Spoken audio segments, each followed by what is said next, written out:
I knew I didn't want a 9 to 5 job, and I thought I was going to do music for a while. And then I had just like this realization one day that I wasn't any good at it. And then I found chess, and I was like, okay. And then I realized that not a chance if you start really late. But yeah, then I found poker and was like, wait, there's a game I could like I can actually win at. And so that's the kicker, I guess, is that the fact that the element of luck actually makes it so there's money to be made. Like the better player in chess is going to win, like almost always, unless the skill difference is not too large. So what do we have remaining? Honestly, nothing too deep. We're really just kind of starting over. We're in the early levels. We got 6. We're in late reg still. But the fact that I'm not playing that many tables does mean I'm going to be more communicative. Like my induced size as well.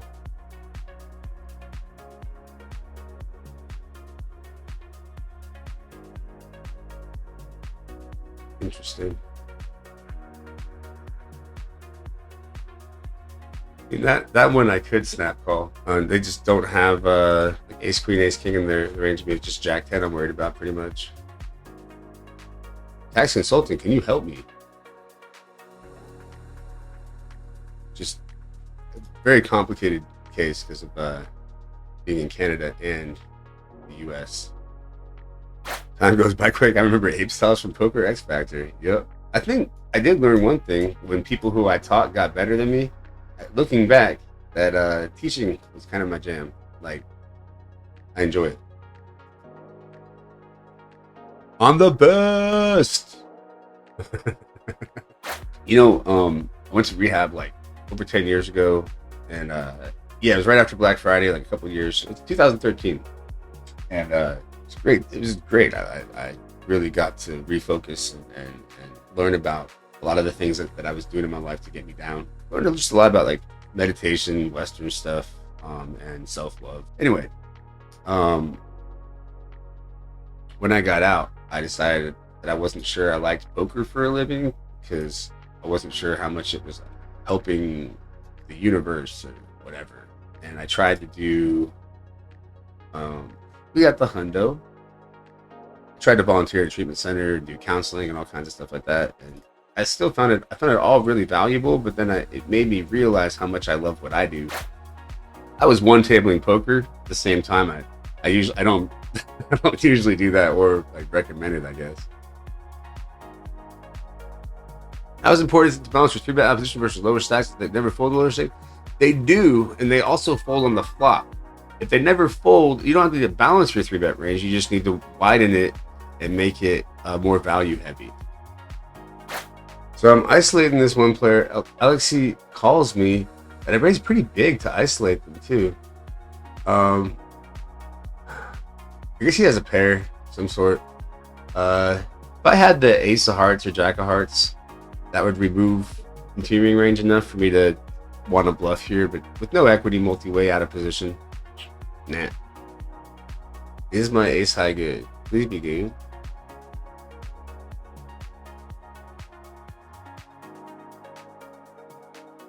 I told y'all what they had.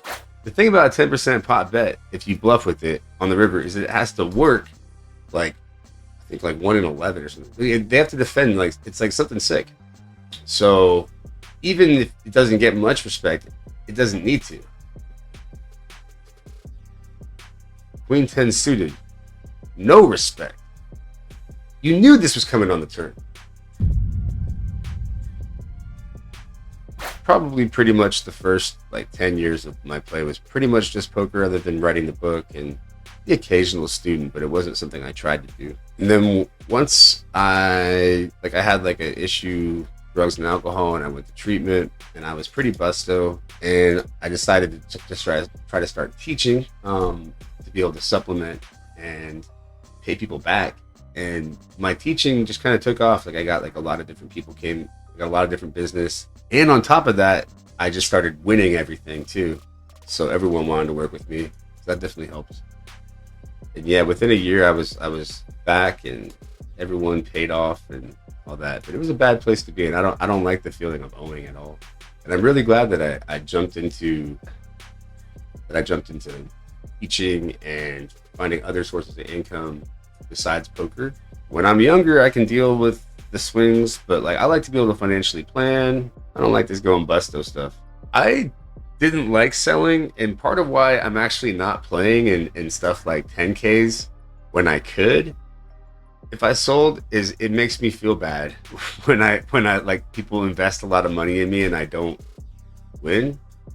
So I'd rather just have a bigger piece of myself in general. No, don't do it. We got the fake pointy heads, little pointy heads.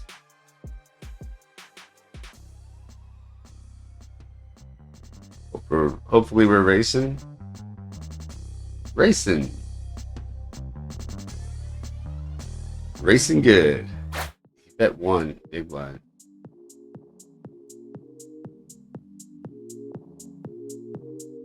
Check shove is a reasonable option here, but in a limp pot, I don't know. I mean, you have to have some check shove range. This is a pretty good hand to do it with. Should have done it. Oh well.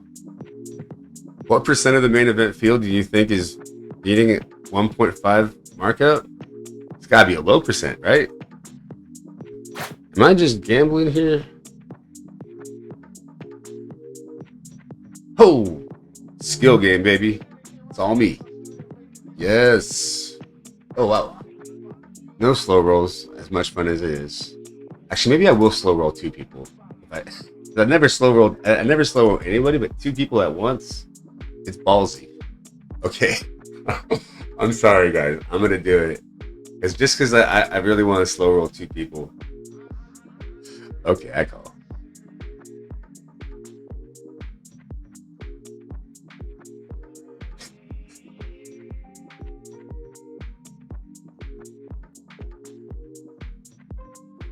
I deserve to get baked on for that. I really do. I never ever slow roll anybody. I'm gonna be all in this 600.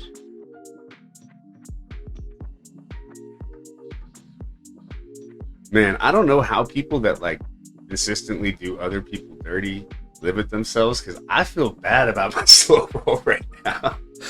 Man, shit. Yeah, that's the thing with me that I started to realize, is that like that kind of guilt. It's good to have remorse over really negative stuff, but like a constant guilt and shame just makes you like not really useful to anybody else, because you're not putting out good energy. You know? Hopefully, whoever I slow rolled realizes that I wasn't trying to do anything too bad to him. It was nothing personal. It was just that it was two people.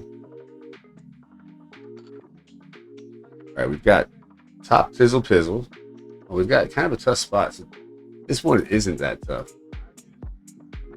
I mean, maybe it is. Like, maybe I should have played it slower. They folded the turn. My mans, how's the session going? We will see. Basically, running pretty bad, but like it only takes one.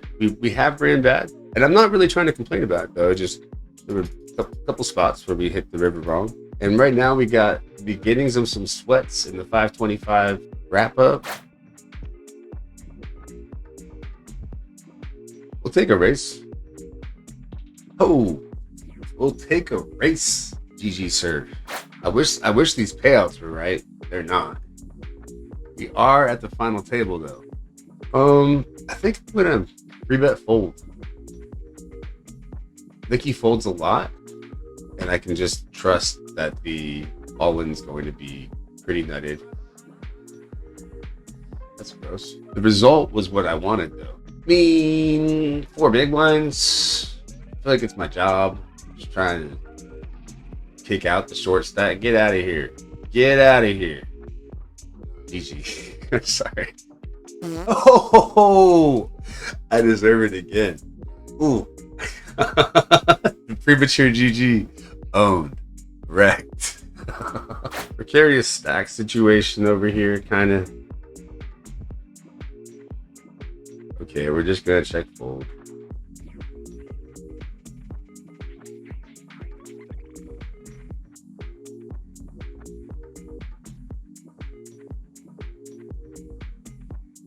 Did you see that little tiny bit of value? I love those river min bets, man. What's up?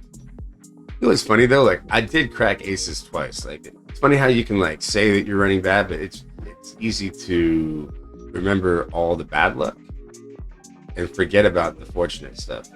It's I think it's the nature of being a human.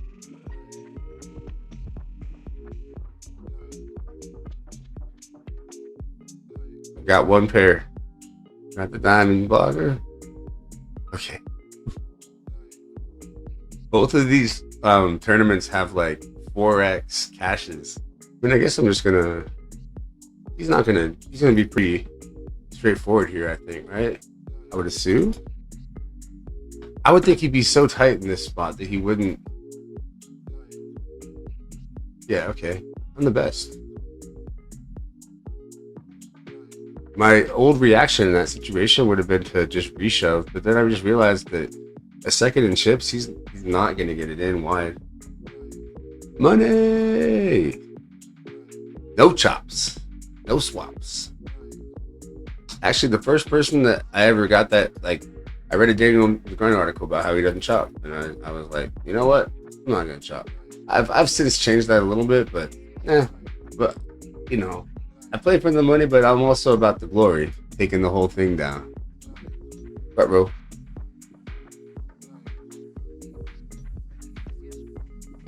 Oh, I was happy to not see a heart. I'm so tilted.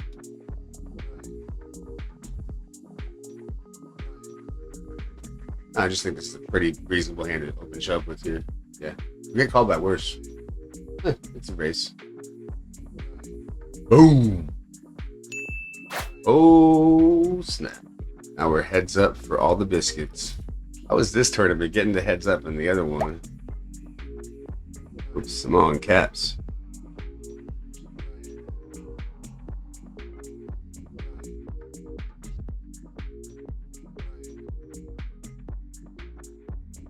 I'm blaming it on you.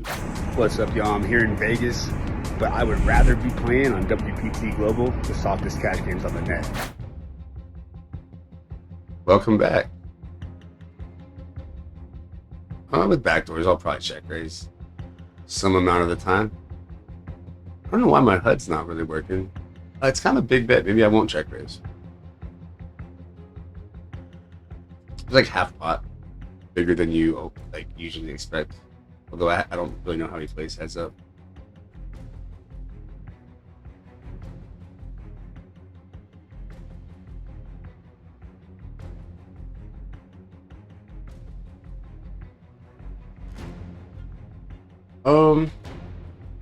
You have to call some queens. 6 of spades. Probably wouldn't be bluffing that much. I kind of unblock bluffing. Yeah, I call. He just crushes me. Nice hand.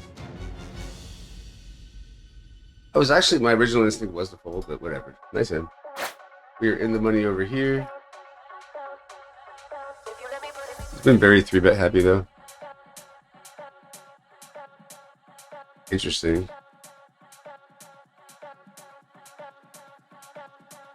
Sigh. When I'm checking here. Whew. So glad he didn't decide to turn that hand into a bluff and make me fold. They shove, they just have a hand. See, I don't really mind this having a short stack, but I also like did get it in good for a decent overlay. I'm pretty sure Ace King suited has to 3-bet here, like, or it's supposed to most of the time, right? It's not just gonna be freaking aces here, is it? I don't want to call off.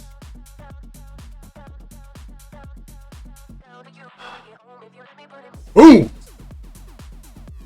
Woo! All right, now it's time to win this thing. I guess in that hand, one thing I could have done is just 4-bet bigger. Could raise more here too. Yeah, 4-bet bigger probably, but I mean, I kind of wanted them to call with 5-8 suited, put like a third of his stack in the middle. I mean, I'm telling you that like I've seen him do some crazy stuff that I had to make that call, and I also thought that the call, like, I would have folded to any action from Why Are You Gay? Oh god, I'm not gonna. Oh, that's so terrible, his name, man. All right, we're gonna call him Y. Bigger 3-bet and ICM? Nah. I mean, maybe because we're really polar. But ICM generally wants kind of small 3-bets. Especially with Ace King suited.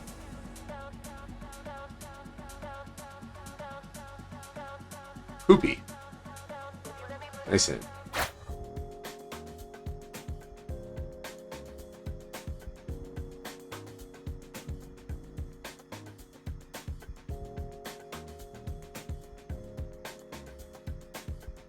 flop bottom too. Quite a bit is possible. Definitely like expect to get bluffed a fair bit here too. So we're just gonna check call down. And my cat just opened the door. She's got magical powers like that.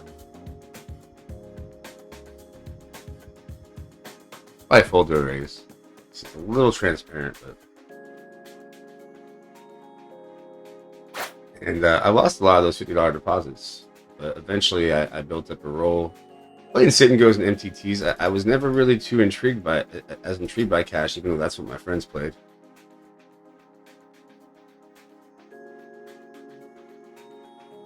Bam! Thussle just took down the $44 12.5K. Thussle! It's Thussling hard. Love to hear that.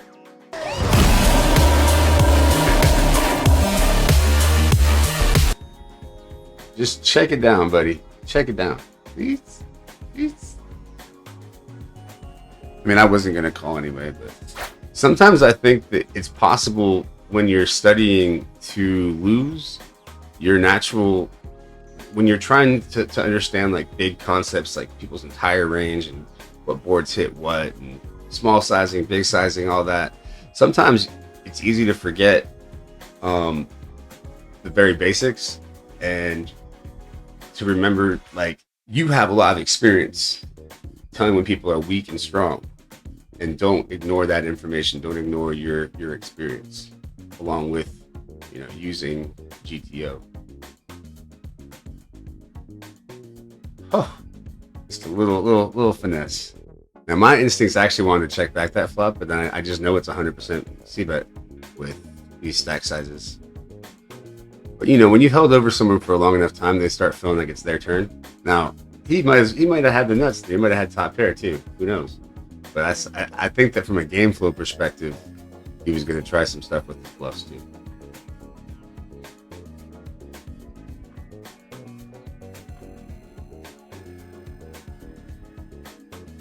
This is a very small bet. Two straights are possible. I mean, no, actually 7-9, queen 9, ace queen.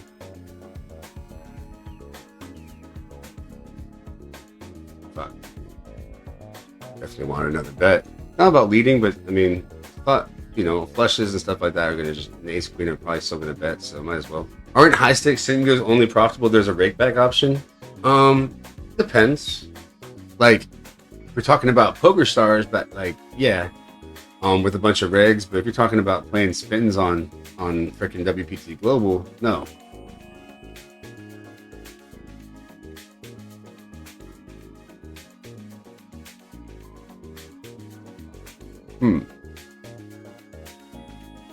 I mean, right?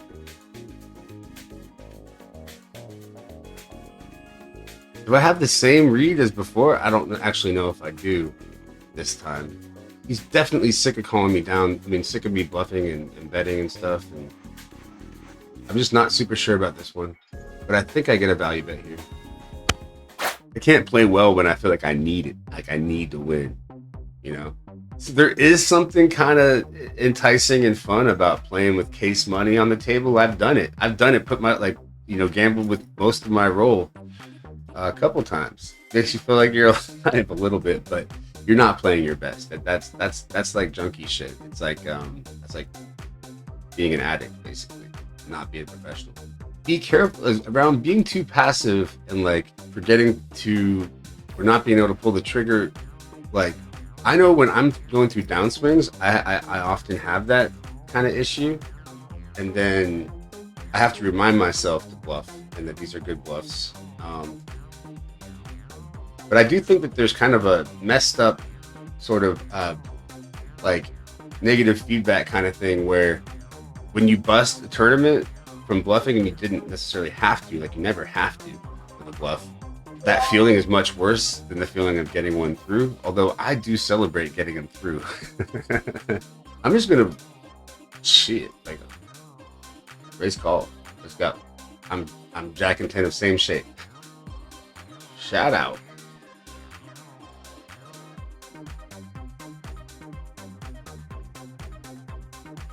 Aces Full says, lurk here all the time. Enjoy the content. Thanks, man. I hope to be doing this for a long time to come. Even if I have a big old bank, you'll still see me around. Yeah, I was on 2+2. I was actually mostly a P5s guy, like just because we like a lot of different contests and stuff we arranged there. But yeah, I definitely contributed on 2+2. I had like 5,000 posts on Pocket Fives back in the day. I only had like 600 on 2+2. I don't know about this bet. Yeah, I'm definitely hitting flops. By the way, if these shoves, I call. It's like, trapped you with my pocket fours. Let's race. Bam! Champion. And on top of that, maybe even break even for the day. Let's go.